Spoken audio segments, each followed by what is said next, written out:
Ողջույն գործարարալիքին միացած մեր բոլոր լսողներին եւ դիտողներին, ձեզ ուզում եմ հիշեցնել, որ մեզ միացել եք այս պահին 106 եւ 5 հաճախականությամբ, մեր բոլոր թվային հարթակներում եւս կարող եք դիտել մեր հաղորդաշարերը։ Սա Թարմուղեղով հաղորդաշարն է, իսկ Թարմուղեղով իմ զրուցակիցը Վահան Բաբայանն է, Ռեֆորմիստների կուսակցության նախագահ։ Բարև ձեզ։ Բարև ձեզ։ Շնորհակալ եմ, որ այստեղ եք, պարոն Բաբայան։ Հաղորդումից առաջ էլ հետաքրքրվեցի, թե ինչպես եք պատրաստվում ընտրություններին, մի հատ էլ այսպես եթերում հարցնեմ տրամադրվածությունից նախ։ Շատ լավ։ Մարտական եք։ Դե բոլորի նման մենք էլ որպես կուսակցություն գտնում ենք, որ ինչքան ակտիվ լինենք, այնքան շանսերը մեծ կլինի, բայց տրամադրվածությունը միանշանակ դրական է։ Այ դուք տեսանյութ եք հրապարակել, որտեղ ասում եք, որ եւս մեկ անգամ փաստում եք, որ դուք առանձին եք մասնակցելու, ոչ ոքի չեք միանալ։ Ուզում եմ մանրամասնեք, թե ինչու, որովհետեւ այսօր շատ ահա քննարկվում, որ ընդդիմությունը միասնական չի, եթե մեր գլխավոր նպատակը այս պահի իշխանություններին հեռացնելն է, ինչու ընդդիմությունը չի միավորվում։ Նախ սկսենք դրանից, որ այդ հարցը կարելի է բոլորին տալ, ոչ միայն մեզ։ Բոլորին ես հարցնում եմ։ Եվ երկրորդը, եթե խոսքը գնում է միավորվելու մասին, ասեմ, որ շո մենք չենք միավորվել, եթե տեղյակ եք, մենք միավորվել ենք ազգային վերածնունդ կուսակցության հետ միասին եւ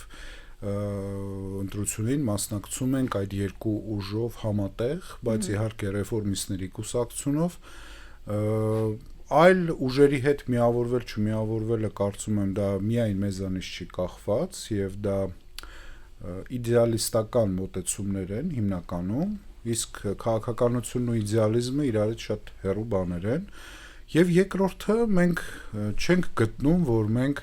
նման ենք որևէ մեկին, մենք գտնում ենք, որ մենք յուրահատուկ ենք եւ դրա համար մենք գնում ենք առանձին մեր նման մարդկանց ձայները ստանալու համար եւ գնալու ազգային ժողով, որովհետեւ ես չեմ գտնում, որ պետք է անպայման ինչ-որ մեկին միանալ։ Միանում են այն դեպքում, երբ որ կա ընդհանրություններ, իսկ ձեր ասած ընդհանրությունը դա բոլոր ընդդիմադիր ուժերի ընդհանրությունն է, եւ այդ ընդհանրությունը եւ միավորվում են հաճախ նրա համար, որպեսզի ընտրողներին համատեղ են մեկ ցուցակով հանդես գալու համար, ավելի շանսերը մեծանան ազգային ժողովում հայտնվելու։ Կա նման բան, բայց ես ինչպես ասել եմ, այսօր էլ կասեմ, նախ մենք չենք կարող միավորվել մեծահարուստների, օլիգարխների, այն ուժերի հետ, որոնք որ ձգտում են գալ իշխանության, որովհետև մենք գտնում ենք, որ Հայաստանը պետք է ղեկավարեն քաղաքական գործիչները,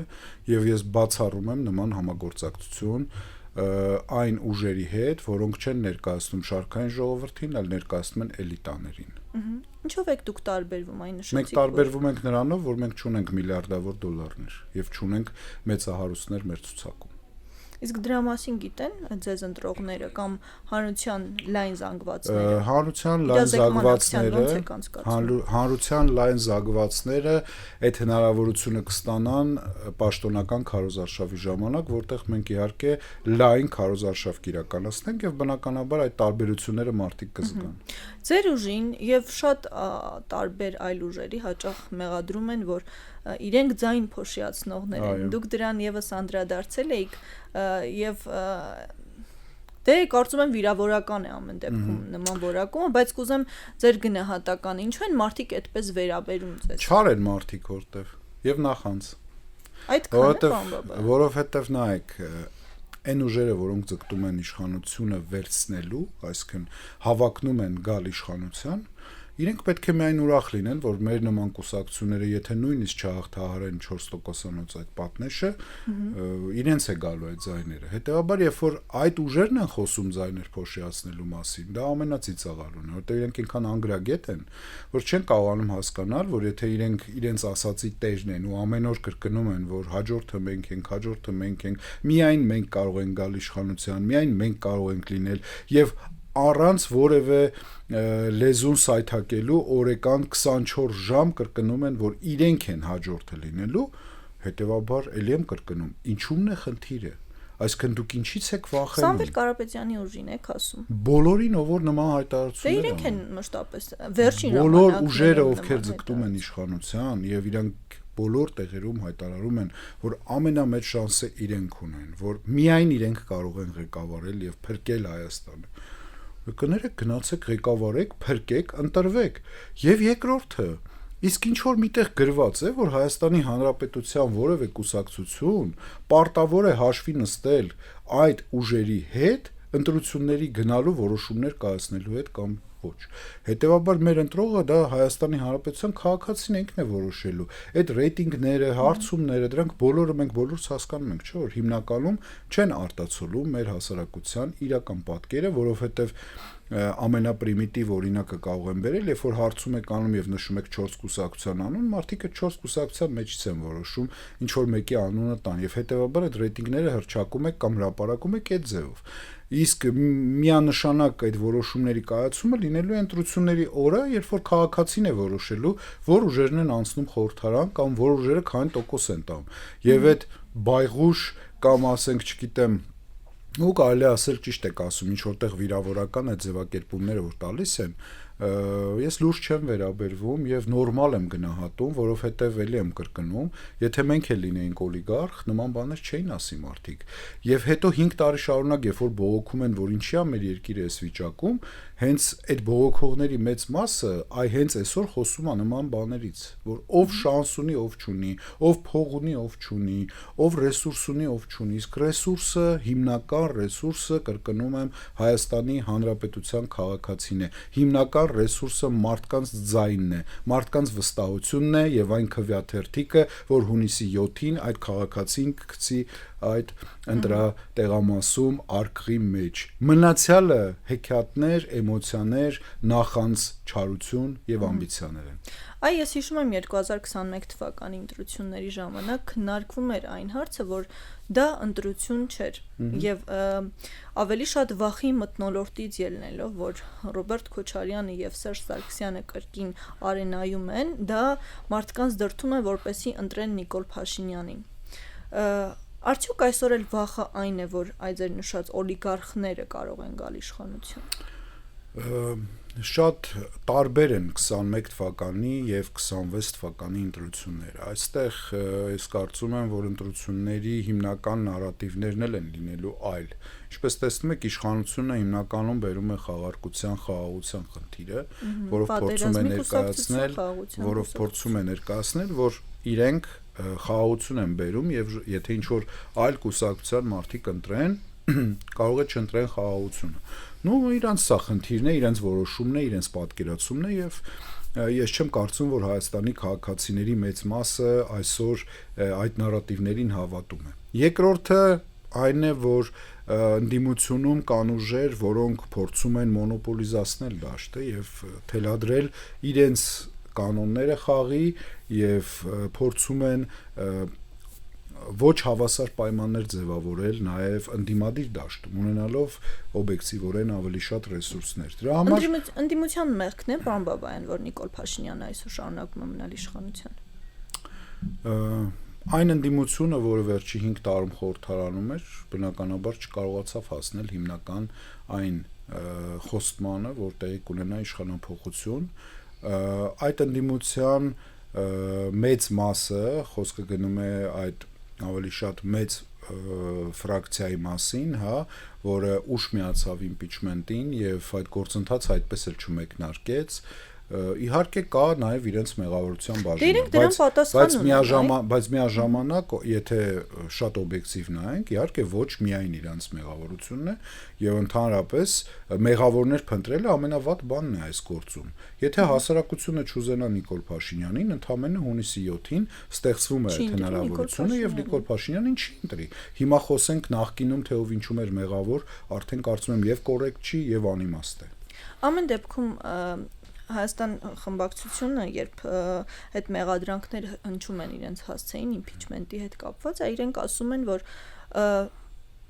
չկար այն գործիքակազմը եւ այն հնարավորությունը, որ իշխանության թիմից այդքան մարդիկ կկարողանան կողմ քվեարկել եւ իշխանությունից էլ այս տաղավարում պնդում էին, որ իրենց թիմում չկա գեթ մեկ անձնավորություն, ով այդ process-ին կմիանա։ Արդար է մեղադրելը։ Նախ էլ եմ կրկնում, այստեղ մեղադրելու հարց չկա եւ ոչ մեկս մեղադրելու ոչ իրավունք ունենք, ոչ էլ այդ կարգավիճակը։ Խնդիրը նրանում է, որ մենք եկել հասել ենք մի վիճակի, որտեղ պետք է գնանք ընտրությունների եւ ժողովուրդը իր քվեով որոշի, ով է գալու իշխանության։ Եթե ժողովուրդը որոշելու է, որ իշխանությունը պետք է վերարտադրվի, իշխանությունը կվերարտադրվի։ Եթե որոշելու է, որ այլ ուժեր պետք է մտնեն խորհրդարան եւ ձևավորեն նոր քաղաքական իշխանություն, այդ ժամանակ կձևավորի նոր իշխանություն։ Հետեւաբար նույնիսկ չեմ էլ ցանկանում արդեն այդ հարցերին անդրադառնալ։ Դուք ամեն դեպքում հաշվարկներ ունեք, պարոն Բաբայան, մոտ քանի տոկոս ձայն ունեք։ Այդ հաշվարկները բոլորը էլ եմ կրկնում, ոնց ասեմ ձեզ, անիրատեսական եւ ոչ ռեալ են։ Հաշվարկներով գնալ կարելի է իհարկե, բայց Հայաստանն այն երկիրը չէ, որտեղ կարելի է հստակ հաշվարկներ ունենալ, որովհետև կրկնում եմ, նույնիսկ հարցումները չեն արտացոլում իրական վիճակը։ Ի՞նչն է խանգարում։ Այն մարդիկ վախեր ունեն անկեղծորեն ասել այն ինչ որ մտածում են, ինչի որ պատրաստ են, հատկապես վերջին շրջանում այդ վախերի մասին շատ է խոսվում, չէ՞։ Նայեք, մեծ մասը մարդկանց չի ցանկանում մասնակցել ընտրությունների։ Մոտ 60%-ը, եթե հավատանք այդ թվերին, եւ նաեւ նախորդ ընտրությունների փորձը ուսումնասիրենք, չի գնում ուղղակի ընտրության։ Ռեֆորմիստների կուսակցությունը ունի հաշվարկ, որ այն մարդիկ, ովքեր չեն ուզում եւ իշխանության ընտրեն եւ չեն ուզում այս ընդդիմության ընտրեն, մենք կդառնանք այլ ընտրանք այդ մարդկանց համար եւ մենք հավատում ենք, որ մենք ունենք այդ հնարավորությունը այդ ընտրությունների չգնացող այդ մեծ բաժնից ստանալ քվե եւ ներկայացնել իրենց խորհրդարանում, լինել իրական այլ ընտրանք։ Ինչու եմ դա հարցնում, արդյոք ունեք թվեր, տվյալներ, թե քանի տոկոս է լինելու ձեր մոտավոր հավաքած ձայնը, որովհետև մասնակցել ընտրություններին եւ միշտ կոնկրետ խոսքը միայն ձեր ուժին չի վերաբերում, ընդհանրապես ռեսուրսներ սպառել եւ գնալ ընտրությունների, ինչա դա արդյունքում տալի, եթե հնարավորություն չի ստեղծվում հայտնվել ազգային ժողովում։ Ուրեմն դա կեղծ խոսույթ է, իհարկե ձեր համար չեմ ասում, դա ընդհանրապես օդում կախված խոսույթ է, որի դեմ պետք է պայքարել, դա ժողովրդավարության հիմնական սկզբունքների ոտնձգություն է այդ սկզբունքների հանդեպ։ Յուրաքանչյուր կուսակցություն առաջի իր խնդիրն է ներկայանալ ժողովրդին իր ծրագրերով, ներկայանալ իր գաղափարներով եւ փորձել ստանալ ժողովրդի վստահության քվեն։ Որևէ միտեղ գրված չի այդպիսի կարգ, որ եթե դու 100%-անոց վստահություն ունես ինչ որ մի բան անելուց առաջ գնաս ընտրությունների թե չէ, տենց բան չկա։ Այսինքն իսկ ով է ասել, որ կուսակցությունները պետք է անպայման 5%-անոց շեմը հաղթահարելու 100%-անոց երաշխիք դարակում դրած ունենան նոր մասնակցեն։ Ասեմ ձեզ ավելի, նման բան քաղաքականության մեջ չկա։ Ինչն է դրդում մասնակցել ընտրություններին, արդարության ոչ, ընտրություններին դրդում է մասնակցել հետեւյալը, յուրաքանչյուր կուսակցություն ունի իր ծրագիրը եւ իր ձգտումը գալ իշխանության եւ իրականացնել իր ծրագրերը։ Հետեւաբար միակ տարբերակը մեր երկրում իրականացնել ծրագրերը եւ գալ իշխանության, դա ընտրություններն են։ Հայաստանում իշխանությունը պատկանում է ժողովրդին, որը իր իշխանությունը իրականացնում է ընտրությունների միջոցով։ Այլ տարբերակներ չկան։ Հետեւաբար հաշվարկել եւ սпасել 34 տարի կամ չգիտեմ քանի տարի, որ դու չգիտեմ ում հաշվարկներով կամ ում խորհուրդներով դու կհայտնվես խորհրդարանում թե չէ նոր մասնակցես, դա ես կարծում եմ անլուրջ է։ Իսկ ամենևին մենք չենք մասնակցում փորձելու համար, ամենևին մենք չենք ցանկանում նման դաշտ մեզ մտցնել, որովհետև դա էլ է անլուրջ։ Մենք ունենք այդ բավական ռեսուրսը եւ վստահ ենք, որ մենք ոչ միայն հաղթահարելու ենք այդ 4%-ը, այլ մենք ավելի շատ ձայն ենք տանելու, որովհետև ինչպես ասում էր Աբրահամ Լինքոլնը, իշխանությունները ձևավորվում են հանգամանքների հետևանքով։ Մենք չգիտենք ինչ հանգամանքներ կլինեն մինչև հունիսի 7-ը։ Հետևաբար կանխատեսումներ անելը դեռ վաղ է եւ արտաքին այդ աղմուկին լսել ու աղմուկով առաջնորդվելն էլ շատ սխալ է։ Վերջում, երբ որ կամփոփեն իրավիճակը, այն վաղ մենք մեր գնահատականները կասենք։ Ամեն դեպքում, եթե չի ստացվում անցնել խորհրդարան, արդյոք դուք շարունակում եք ձեր պայքարը, ձեր գաղափարների առաջ տանելը, արդեն որպես արտախորհրդարանական ուժ, թե ուրեմն ձեզ ասեմ, որ նման մտայնություն մենք չունենք, ես վստահ եմ, որ մենք անցնելու ենք, բայց նույնիսկ ձեր ասած սցենարի դեպքում, քանի որ մեր կուսակցությունը երբևէ չի մասնակցել խորհրդարանական ընտրություններին, սա առաջի մասնակցությունն է, ես կարող եմ վստահ ասել եւ պաշտոնապես հայտարարել, որ այսուհետեւ Հայաստանի Հանրապետության բոլոր ընտրություններին մեր կուսակցությունը մասնակցելու է։ Չեն հավատում, մարդիկ, որ ընտրություններով հնարավոր է իշխանություն փոխել։ Գիտեք, այդ մարդիկ հիմնականում դիվանային զորքերն են, տենց նստած դիվանի վրա, հա, կոմենտներ են գրում, իրենք ոչ մի բանի չեն հավատում։ Իրենք կարող ընտրության մեջ չգնան։ Այդ մարդիկ անհավատ են։ Հավատում եք ամեն դեպքում այս իշխանության պարագայում, որ Ես հավատում եմ ժողովրդի ուժին։ Ժողովուրդը, եթե արհեստական գեներացված չէ, եթե արհեստական իրեն աղմուկի միջոցով PR ցուցադրված չէ, այլ իրականում ժողովուրդը ցանկանում է փոփոխություն եւ գալու է ընտրատեղամաս ու քվեներ տալու, ժողովրդի կամքի դեմ աշխարհում որևէ իշխանություն չի կարողացել կանգնել։ Սա աքսիոմա է եւ այդ մարդիկ, ովքեր նման պեսիմիստական բաներ են խոսում, դա ուղղակի իրենց բնավորության մի մասն է, որովհետեւ այդպես խոսացող մարդիկ երբեք ոչ մի բան չեն փորձում անել, ոչ մի քայլ չեն գցում, այլ միայն խոսում են այն մարդկանց մասին, ովքեր ինչ որ քայլ անում են։ Հետևաբար մենք մեր քայլը անում ենք, մյուս շաբաթ մենք անպայման կհանձնենք մեր փաստաթղթերը կենտրոնական ընտրական հանձնաժողով, ինչպես գիտեք, մեր ցուցակն էլ գլխավորում է Հայաստանի նախկին պաշտպանության նախարար Վաղարշակ Հարությունյանը, ով ունի մեծ փորձ գործադիր իշխանությունում աշխատելու եւ վստահ եմ, որ մենք կկարողանանք դուրս գալ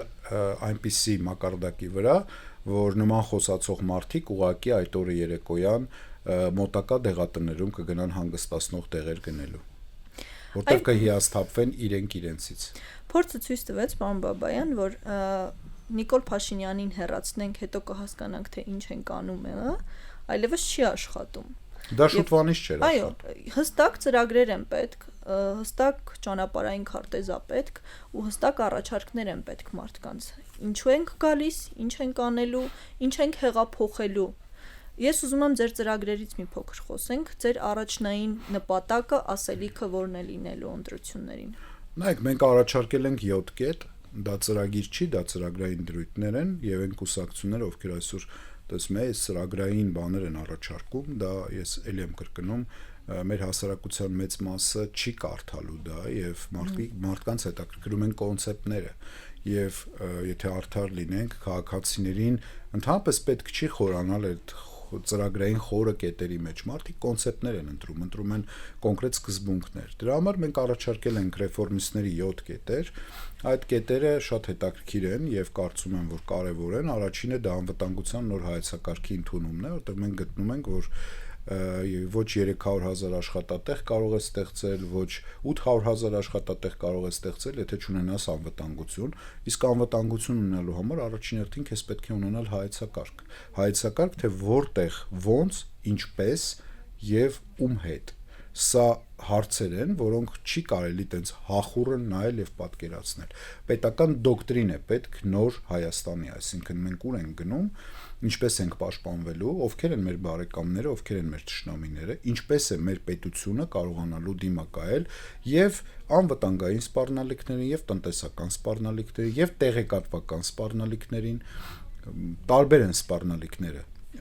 Մի խոսքով, սա ես կարծում եմ Թշնամիների մասին մենք քիչ թե շատ գիտենք ովքեր են մեր թշնամիները, բարեկամների հարցում կարծես թե Հայաստանը շատ հաճախ սխալվում է։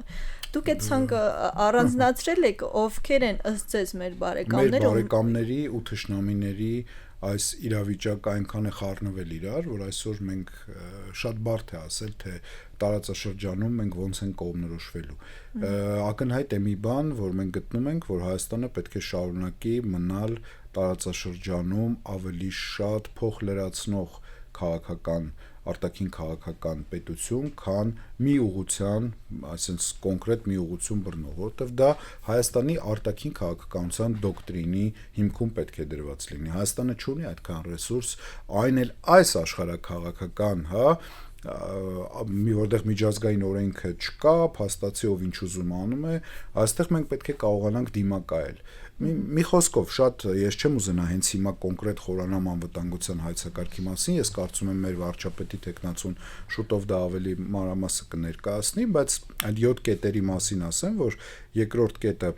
դա վերաբերվում է նաև հետևյալ բանին, որ մենք գտնում ենք կարող ենք ունենալ դեմոգրաֆիկ խնդիր, որտեղ ինչպես տեսնում եք Հայաստանում ապագայի տեսլականը շատ մշուշոտ է։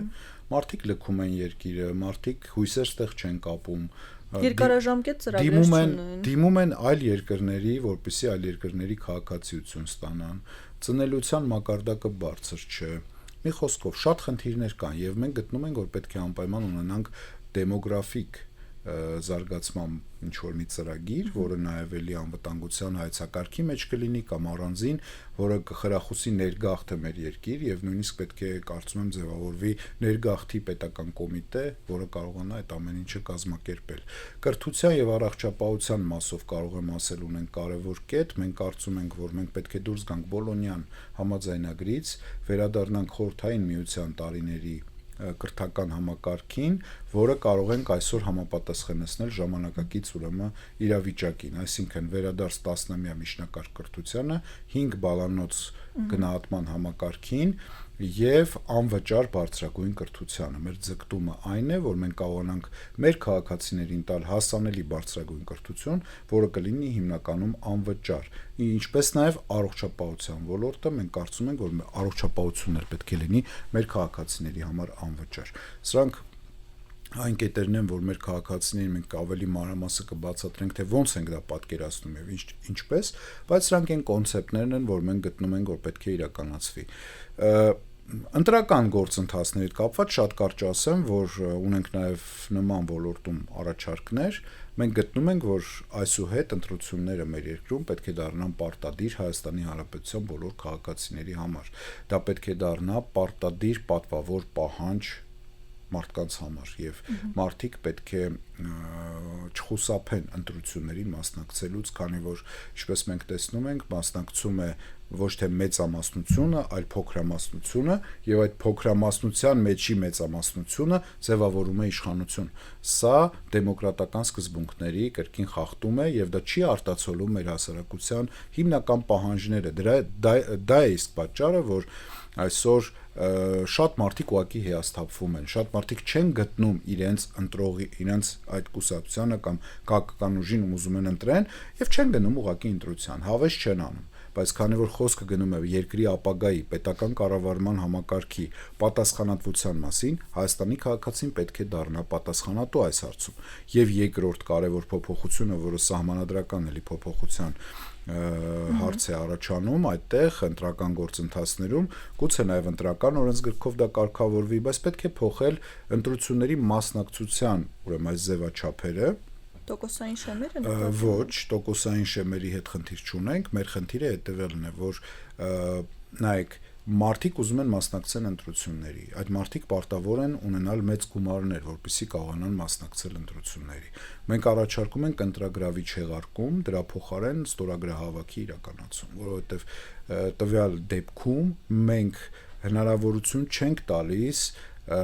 մեր նման մարդկանց, այսինքն ոչ էլիտաների հետ կապված, ոչ ինչ որ մեկի կողմից ֆինանսավորվող, ոչ օլիգարխիկ շրջանակներին անմիջական մասնակցություն ունենալ, այլ հավասար պայմաններ ենք ստեղծում բոլոր այն խմբերի, քաղաքական ուժերի, հասարակական շերտերի, այն ուժերի համար, որոնք գալու են իշխանության ոչ թե ինչ որ մի ֆինանսական ռեսուրսների ներդրմամբ, այլ գալու են զուտ մարդկանց քաղաքացիների աջակցության հիման վրա։ Եվ սա կլինի ժողովրդավարական, այսինքն մարդը ոչ թե կտանի 7.5 միլիոն դրամ վճարի կամ 15 միլիոն դրամ, այլ կհավաքի օրինակ, չգիտեմ, 30,000 ստորագրություն եւ թող ստուգեն այդ ստորագրությունները։ Այն ընդդիմությունը խորհրդարանական, որ այսօր կա, հաճախ դժգոհում է, որ շատ դժվար է այս իշխանության հետ աշխատել որպես ընդդիմություն, որովհետև լրացվում են, օրենքներ հնարավոր չի շատ հաճախ ընդունել, որոշում կայացնել այդ հարցերում։ Այ եթե դուք անցնում եք խորհրդարան, բայց շարունակում է մնալ նույն իշխանությունը, պատրաստ եք դուք նրանց հետ աշխատել։ Մոնիկա ջան, ձեր հարցը վիրտուալ դաշտից է, եթե մենք չգիտենք, բայց դա սցենարը հավանական երբ որ կանցնենք ու փորձենք աշխատել կամ չաշխատել, այն ժամանակ երևա, ես չեմ կարող եթեներով հեռահար բաներից խոսեմ։ Հետո ամեն ինչ սուբյեկտիվ է, մարդ կա վերականում հայհոյում է, մարդ էլ կա վերականում գրագետ բառերով այնպիսի բաներ է ասում, որ հայհոյանքից բետար է։ Այսինքն խոսել նրա մասին, թե ոնց կաշխատենք եւ ինչպես կաշխատենք, դա կարծում եմ տարբեր բաներ են։ Ես այս պահին չեմ կարող ձեզ ասել, այդ աշխատանքը հեշտ կլինի, թե բարդ կլինի, մինչեւ այնտեղ չհայտնվենք։ Շատ լավ, ընտրողների մի խումբ կա, որ կուսակցություններին ընկալում է այսպես ռուսական են, թե արևմուտքի կողմ են ձգտում դեպի եւ միշտ այդ առաջին պատկերացումը հենց այդ կողմից է գալիս։ Այդ դուք ձեզ ինչպես եք դիրքավորում եւ ում հետ եք պատկերացնում առաջնային դաշնակցական հարաբերությունների Մենք մեզ համարում ենք հայկական,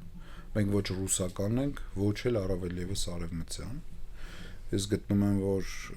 Հայաստանը ինքը պետք է որոշի իր ապագան եւ որևէ երկիր կլինի դա մեր դաշնակիցը, այդ թվում Ռուսաստանի Դաշնությունը, թե Իրանը, թե Միացյալ Նահանգները իրավունք չունեն խառնվել մեր ներքին կյանքի մեջ։ Մենք ենք որոշողը, ինչպիսի իշխանություն կունենանք եւ ոնց կշարժվենք առաջ։ Մենք չենք ընդունում այդ գնահատականները։ Շնորհակալ եմ ձեզ զրույցի համար։ Ես էլ եմ շնորհակալ։ Մեզ լսողներին եւ դիտողներին հիշեցնում եմ, որ Թարմուղեղով իմ զրուցակից առաջին խոսափողի մոտ Ռեֆորմիստների կուսակցության նախագահ Վահան Բաբայանն էր, իսկ երկրորդ խոսափողի մոտ Մոնիկա Մամյանը աշխատեց։ Վաղը կրկին կհանդիպենք, լավ եղեք։